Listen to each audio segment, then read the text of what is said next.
I just want to say one more time. I just want to reiterate this again. As far as with the contracts and all, I want to get this put to bed. I really want to bring both sides together here. Knuckles up. They're here for the people. They're just trying to put on great events. They're not caring about the rankings. They're putting on a show. This is for entertainment. So this does not affect anybody's rankings, nothing like that. They are literally, they roll out the red carpet for all their athletes. Anybody that ever goes there, they always praise them so much about how much they can't believe how much they go overboard, things they don't even have to, as far as bringing a barber, they even bring a barber in so you get a haircut, before the press conference and all. They do the night before, they do the big press conference and all. So it's a great production. They're dropping loads of money in this. I mean, I'm a promoter. I know what it costs to do things like this. And, I've been at every single Knuckles Up event. And that first one, when they came out right away, I'm there with my calculator adding everything up. And it's got to be like $30,000-$40,000 that they're dropping in this. And this was their first one. And I just kept saying to my friends and everybody that was there, and I'm like, this is unheard of. I've never seen anybody come out the bat just right away putting in that much kind of money and putting out such a great production. I was just in awe. And if you look back at the East versus West and all, they were nowhere near the production. It took them tying up with Core Sports. And then that's when it was around like maybe like the third or fourth one is when the production started stepping up. The quality got better. But when you look at the first ones, I mean, it was kind of a mess, and then when you look at the Knuckles Up, you're just like, oh my God, these guys really know what they're doing. They're great to have a production guy on a team that's what he does for a living in other events and, outside of arm wrestling and all. And they got a lot of connections. They got a lot of people getting behind them because there's not much big organizations in North America. So what I want to do is I don't want to go to odds with anybody. We're not trying to disrespect East versus West. We're not trying to disrespect WAF. No.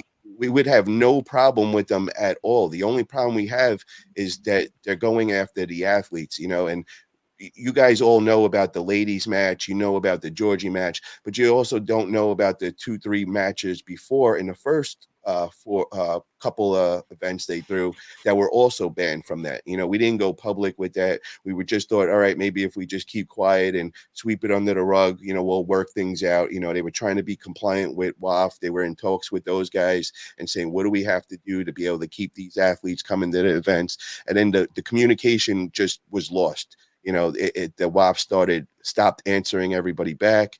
They weren't giving them any answers to anything, so then we were like, all right, I guess they're going to lay off us. And then recently, we just been having major problems. And they waited 2 weeks before to get the ladies match canceled. And that was a big blow for all ladies arm wrestling. Everybody was looking forward to that. I know, Robbie, you said it earlier. That was like the match on there that you were really looking forward to. I mean, Ion and Ursula, I mean, they're world-class pullers, and, just the fact that they were getting that high a caliber of women's on this event was going to get a lot of eyes going. And I know in January they have some major ladies matches already locked in. I think it's 2 or 3 of them with the best in the world and all. Hopefully they go through and they don't have any problems other than that. But what I'm trying to say is all I want to do is just let's make this better, So that's why I'm inviting Engin Terzi. I'm inviting Paul Lynn. I know Paul speaks for Engin a lot of the times. We had Paul on the 98 podcast and kind of were going back and forth, but he wasn't really up to date with what was going on. He heard hearsay. He's been concentrated on his football. He's a coach in football. So he hasn't really been in the arm wrestling community much, and he didn't have many answers. So we just threw it out there. And can you please get Engin on? Let's come on my channel. We could, hash everything out. This way the community could hear everything. They could see everything. And we could all come together as one community because we all have that same thing in common. We love arm wrestling. That is a great starting point. You know what I mean? We all have, to gain from this. And we don't have to go to war with each other because it's only hurting arm wrestling in the long run. And back when, Igor was throwing his events, which I love, I look back at all of them. I wasn't around when Igor was throwing his events, but I look back and I'm like, oh my God, they were like the top level. They was kind of like the UFC of arm wrestling. But everybody would say the one drawback was the contracts, and he wasn't allowing those guys to come over to North America and give the North American a chance to pull and all that. So, when Engin first came out, he was saying he was going to be different from that. Now, I understand contracts when you get that big, they gotta come out. It's that's part of business, and we respect that. But all we're asking is just please be transparent with them. If there is a problem, or one guy is got a contract for both arms, let that be known. Maybe put out a list or whatever, so other organizations can know, who can be contacted, who cannot. But we have none of those answers, and it just gets real murky when you're allowing certain people like David Hill, you're letting Georgie pull over their left hand, but then you're saying that he can't pull over at knuckles up. And it got everybody confused at what the contract actually is. And, why is it okay at certain events and not others? So, I'm saying it one more time. Let's all come together. So please send it out to Engin, send it out to Paul. Let's get this sit down to actually happen. And let's just get back to being on the same team. I want to just ask you, Robbie, what's your whole thoughts on what's been going on? I know everybody. I don't want you, to take sides or anything, but what is your honest opinion of everything? So for me, I there's we don't have total clarity on everything. The way I see it is you have two organizations that are, as much as some are going to say otherwise, Knuckles Up is a rival to East versus West. They put on great events. They get great pullers. East versus West is not the only thing out there. Hate to burst everybody's bubble, but I mean, that's just what it is. That's true. I mean, everybody praises Engin as God. He's great. Don't get me wrong. What he is doing is awesome, and I applaud him for that. I mean, I hope that I can compete against some of those guys.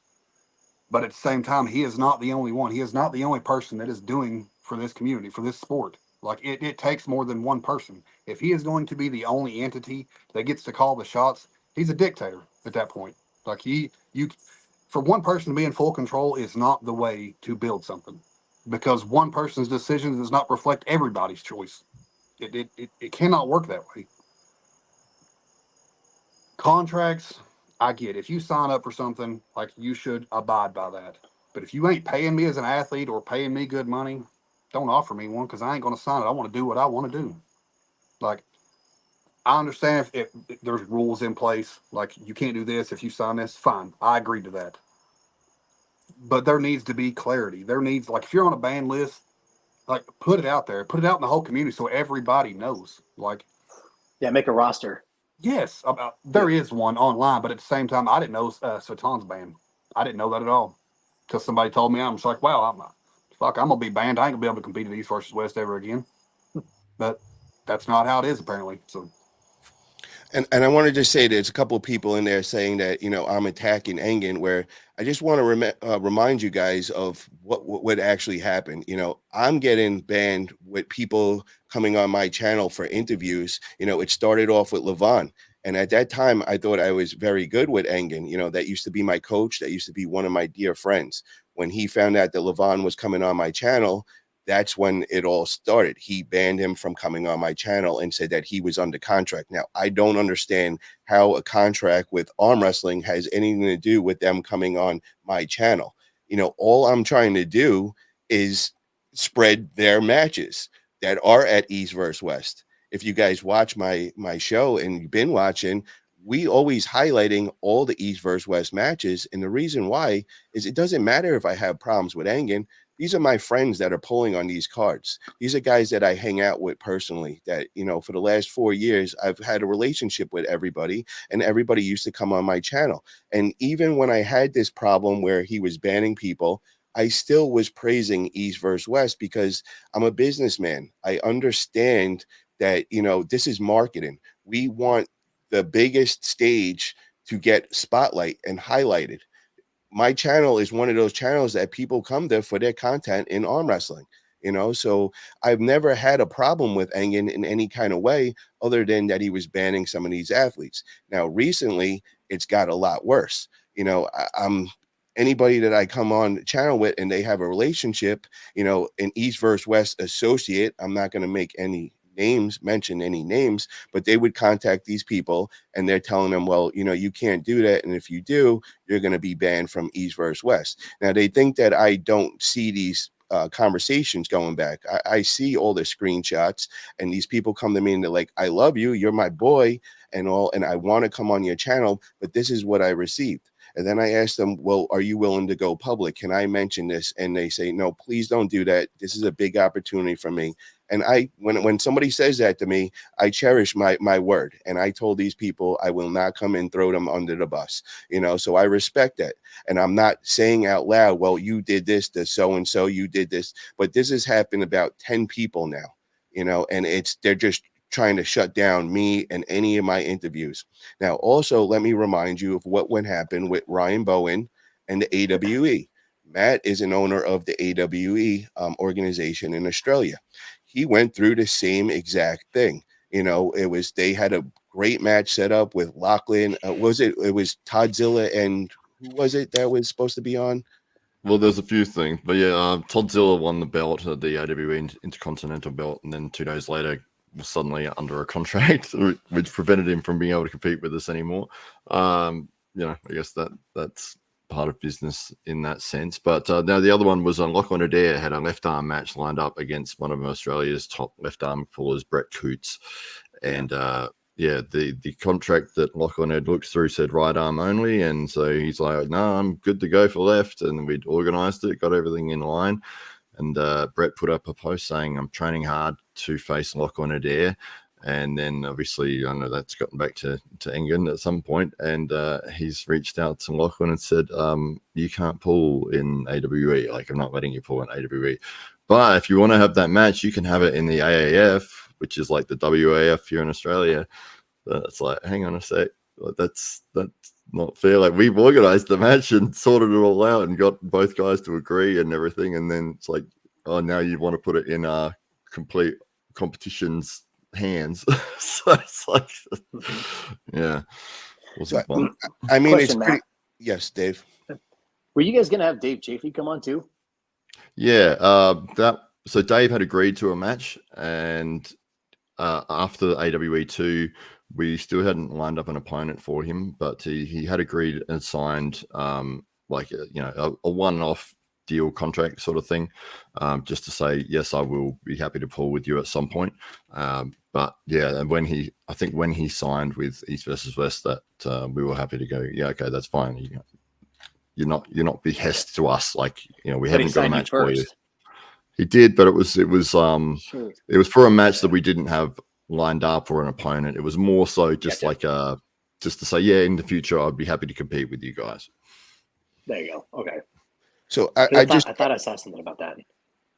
I'm just making it real clear out there. So there is no, it doesn't have to go this way. I don't want to be the one to have to, start all this drama in the arm wrestling community, but I'm also one that will stand up for what's right. And I'm not going to be silent, and I'm not owned by any organization. I don't have my own organization or promotion. I'm just trying to promote arm wrestling in general. And like you guys see, I continuously, promote the East versus West matches. And from a marketing stance, they should not have a problem with this. I'm not trying to compete with them. I'm not trying to bring their athletes anywhere else. I just want to get them on here and get them spotlighted so more eyes are on it. So, as far as you guys saying that I have hate towards Engin, that is the furthest thing. It's just, I know if I keep silent, and it's just going to get worse and worse. And now they're going to start throwing events in North America, and this is going to happen to a lot more people. And a lot more people are afraid to come out in the public. As soon as they have a problem, or they get bullied, so to say, from East versus West, they hit me up first to let me know, because they know I'm a voice and that I'm not scared, and I'm going to say that. So, there is no hate. I could put this behind us tomorrow. If Engin wants to come on the channel and he wants to have that sit down with the knuckles up guys and just give us transparency of the contracts and all, I'll shake his hand right now and put everything behind us, and I will promote every single thing he does, regardless even if he doesn't shake my hands. I'm still going to promote his matches. I might not mention his name, but I'm still going to do that. So that is my stance. I don't want to have any hate. I don't want to have any fight towards Engin at all. At one time, I considered him one of my dear friends. He was my coach the first year in my arm wrestling journey and all. We used to be on the phone every week for a couple of hours. You know, we just had a connection. We loved arm wrestling. We had a lot in common and all. So, you know, that I'm just making that clear for everybody. I also want to make a note, Billy Biceps, for his $5 super chat. I appreciate it. He says, tell Engin you want to arm wrestle him or tuck the horn. And hey, if that's what it takes and he needs, you know, to rip my arm off, which we all know that he will, he's a legend of the sport, I would take that match, you know, and then we could shake hands after and be cool after that. And I would be willing to do that, you know. So that's all I'm here to do, guys.